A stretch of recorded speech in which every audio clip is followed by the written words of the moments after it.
Very warm greetings to everyone attending the special Everywhere on Earth Splash 2020 edition. I'm Manas Thakur from Indian Institute of Technology Mandi, and I'll be talking about my experiences on the topic how to or how not to write Java pointer analysis after 2020. Pointer analysis, as we know, is a static analysis or is a technique to approximate the points to sets of variables and object fields in a program involving pointers and memory locations. There are numerous applications of pointer analysis like alias analysis, escape analysis, call graph construction for interprocedural analysis, parallelization, bug detection, and so on. If we consider an example, on your right hand side you see a piece of code where there are three classes and you have some pointer statements where, say, at line numbers 1, 2 and 3 I am allocating objects of classes or of types A and B respectively, and I am storing the reference to those objects in the variables A1, A2 and A2 respectively. After line 3 I am storing whatever object is there in pointed to by the reference variable A1 that is being stored to the reference variable A3. So if we perform a pointer analysis on this program and compute something called as points to sets or may points to sets, the result would be that the variable A1 may point to the object allocated at line number 1, let's say it's represented like O1. A2 may point to O2 or O3 depending on the conditional, which is not determinable statically. A3, because of the virtue of the assignment statement A3 equals A1, may point to the object O1. We use these points to sets to perform different optimizations as listed on the slide. Now, pointer analysis has been an old discipline and people have been working over it over several decades. Michael Hind, for example, way back in 2001 at the dawn of 21st century asked this question, haven't we solved the problem of pointer analysis yet? And if you look at the papers, recent papers in pre-L and SE conferences in last 4 to 5 years, we still see several papers in each conference which relate to scaling precise pointer analysis or performing some particular improving some aspect of pointer analysis, object sensitive analysis and so on. All these papers still keep coming up, which means that pointer analysis is still an active research area being pursued by several groups across the world, including the red ones are the works I have been doing myself. Why do we see continued interest in pointer analysis even in 2020? The reason is that precise pointer analysis, even now, do not scale over large programs, especially for object-oriented languages like Java. So I started my journey with writing pointer analysis for Java-like object-oriented languages in 2014 when I had my first research meeting during my PhD with my PhD advisor from IIT Madras. Then I worked for 2.5 years on something, had my first rejection in October 2016. It didn't stop, had my second rejection, third rejection, fourth rejection over 2017. The story didn't end there. Even in 2018, we suffered 2 rejections for the work which I was doing involving Java pointer analysis for production level Java compilers in the hotspot JVM. But then 2019 began on a promising note with on the New Year day I found that I would be soon visiting Washington DC for presenting a paper. Then in July we had a poster in eCoop and then a paper in TOPLAS. In September, I visited Athens for presenting a paper in Splash last year, and so on. And the situation has been improving consistently. We have been able to get the works which were earlier rejected published, and then we have been building on improving pointer analysis for Java over 2020 as well. As you know, now we have missed Chicago for this Splash as well. So we have this virtual event where we are able to communicate with each other. But as you can see, my journey has been very personal, involving a lot of experiences and setbacks as well as enjoyable moments. And this Onward paper is about what did I learn while going through all this exercise. Not only in terms of rejections and acceptances, but in terms of advancements in pointer analysis over last 5-6 years that I have been experiencing and being part of. So the essay, as you can understand by now, was very close to my heart, and it's a 12-page text consisting of a lot of information from my experiences over the last 5 6 years, organized in principle into three categories. The first one, which is section 3 in the essay, clarifies several misconceptions which are there in the mind of new pointer analysis researchers, like I was there at that time. Then there have been several learnings over my own works and some other works, contemporary works, and then based on which we have several insights on how do we impart efficiency to precise pointer analysis, especially for Java.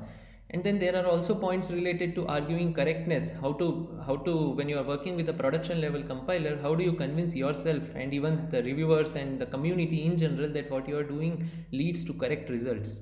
Things like even what is convincible, what is really required, and those my viewpoints on them are also present in the essay.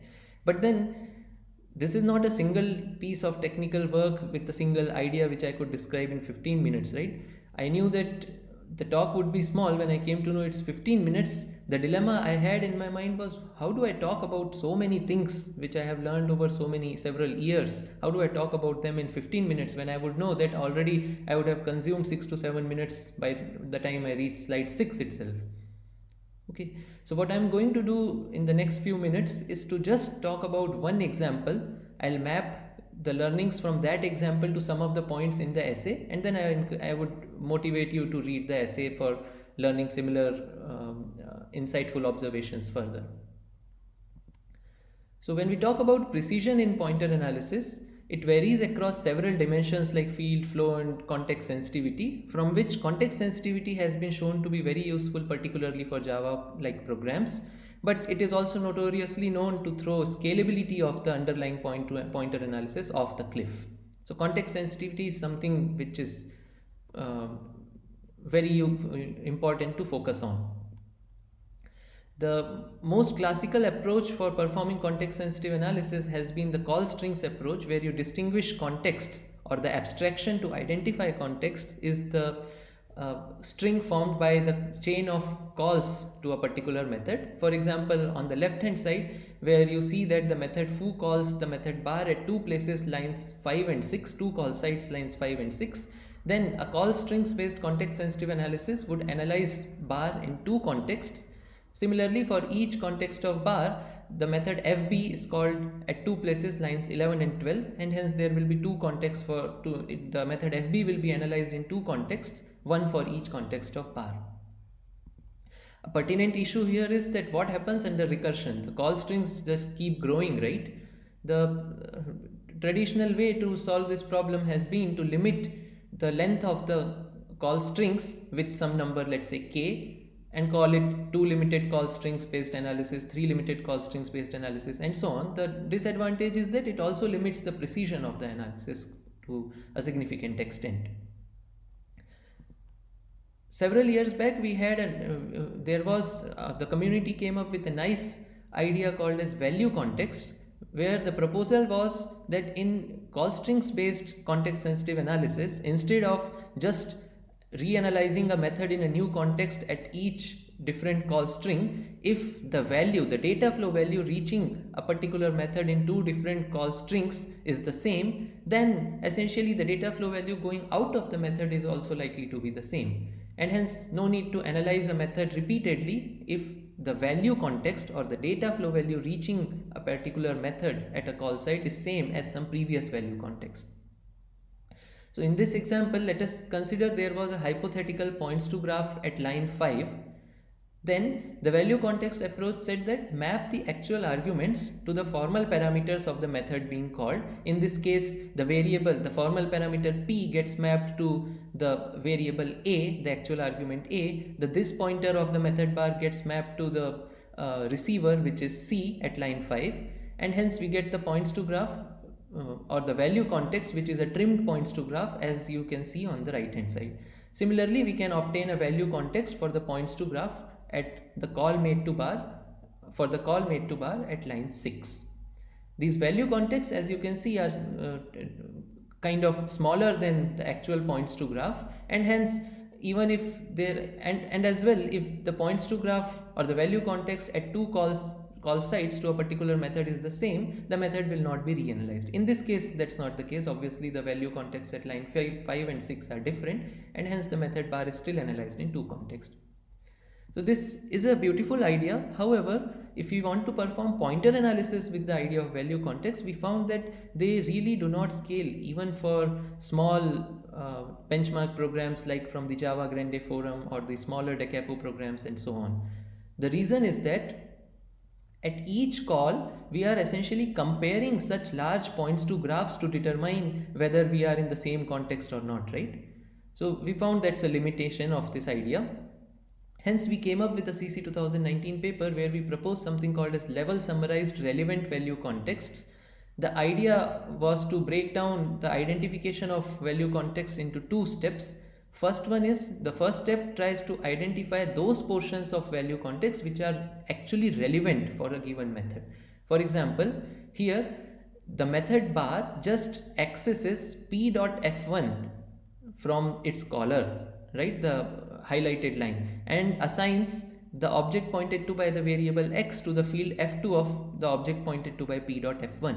So essentially it just cares about what is reachable from p and p.f1 in the caller. Based on this information, as you can see at line 5, we can trim the value context further to obtain something called as the relevant value context for a method.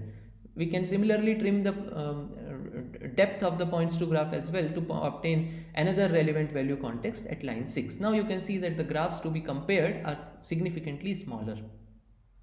We did not stop here. We then said that why try to generalize, or why try to work with general points to graphs? Why don't we specialize them for the application? So for example, if I am performing escape analysis where we just care about whether an object escapes E or does not escape D, then we can actually project these relevant value contexts onto the lattice of the escape analysis and construct a further smaller graph which just takes a level-wise summary of the escape statuses of different objects in the points to graph, and the individual nodes, as you can see on the right hand side in this example, just has a D or an E. Here the magic comes. We have two LSRV contexts for different relevant value contexts for different value contexts, but the LSRV contexts are the same. And hence, with these small LSRV contexts, first thing, we do not need to compare large graphs, and second thing, we do not need to reanalyze bar in this case, because the LSRV contexts at lines 5 and 6 are the same. So this gave us significant performance improvements for multiple different analyses, as can be read in the paper. Now, what can we learn from this idea? First thing is that the context abstraction matters a lot in terms of scalability of an analysis. Generalization is not probably our best friend all the time. We should probably try to specialize to the application to get wonders. Third thing, we implemented this idea in stages. Like in one stage we identified what is actually relevant, then we used that information to actually perform the main analysis in a scalable manner.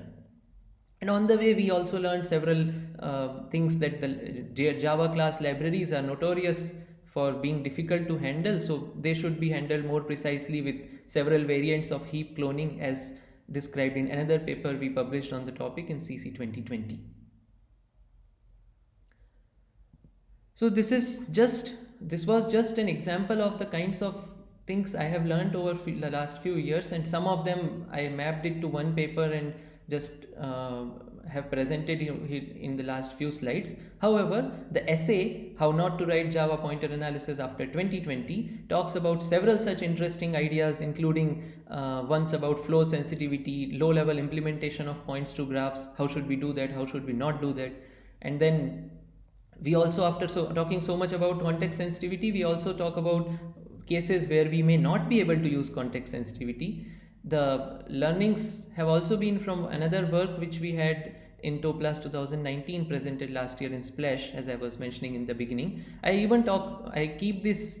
kept the 12-page text in this essay to the level of a newbie, and I have also mentioned about things which a new pointer analysis researcher can try when he or she finds the way our implementation is his or her implementation is going is wrong. Okay, So all this is there in the essay. I would highly encourage all the people in the audience to please go and read, and feel free to reach me for anything you find useful there. To summarize, pointer analysis research is not going to die soon. Based on my experience, advancements in pointer analysis would not land into production compilers unless we tame their unscalability further. More work for compiler writers. We might not be able to scale general points to analysis as we have seen. We get papers, but we probably are still far behind from scalable pointer analysis. So an idea in this direction is to compute what is actually needed specific to the application domain, and that looks like a promising way to go ahead. We can also try getting insights about programs in multiple stages, as we have seen in our experience, and we have also observed several recent contemporary papers in this direction where people try to break the computation stages and get several insights about the program to scale the main analysis further. With this, I would like to end my talk, and I belong to a place which doesn't need any further advertisement beyond showing the pictures. So you all are welcome to work with me, join IIT Mandi as a researcher, as a student, as an exchange semester, or just for a small short visit. Hoping to meet you all sometime soon. Thank you.